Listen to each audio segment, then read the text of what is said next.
And while no words can soothe the loss of the fallen we honor tonight, this evening we can celebrate their spirit that lives on in every journalist working today. The love of the pursuit of the story, the love of truth, no matter the cost.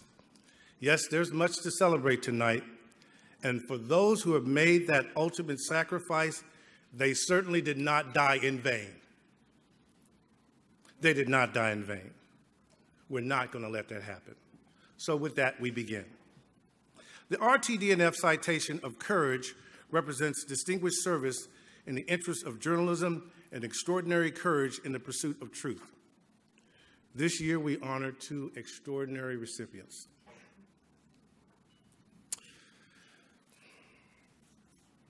Jamal Khashoggi was a Saudi Arabian author and columnist for the Washington Post, who was assassinated at the Saudi Arabian consulate in Istanbul, Turkey.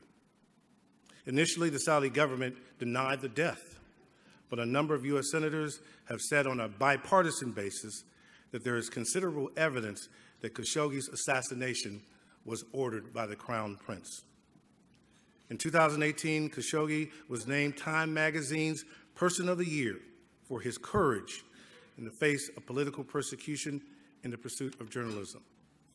Here to accept the award in honor of Jamal Khashoggi is the Washington Post editor of Global Opinions, Karen Attiah.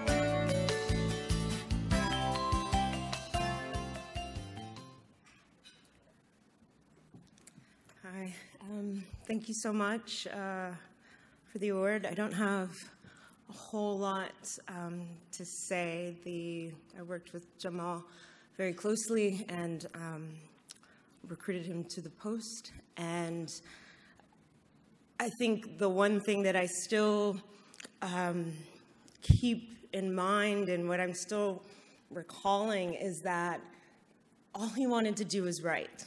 That was something when he came to the Post, when he took selfies in the newsroom, his eyes lit up like he was at Disney World. He'd been barred from tweeting, from blogging, from writing for so long that the ability for him to just express himself freely was something that he cherished.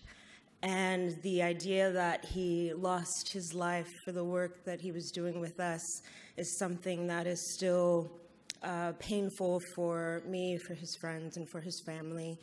But the one thing I'd like to say is the Post obviously has been committed to keeping his legacy alive, keeping his name out there, pressuring for answers and for accountability. And I would just like to thank everyone else in the room, that it wasn't just a Washington Post effort. It was the effort of journalists collectively around the world, from CNN to the New York Times, the BBC, the entire global journalism community rallied, and for that, I know I'll be forever grateful. And I think Jamal, I wish he could be here to see this. All he just wanted was for his words to be read. So thank you all, and I hope that you all continue to support accountability for his murder and to continue to support the freedom for the Arab world that he desperately wished for and lost his life for. So thank you so much.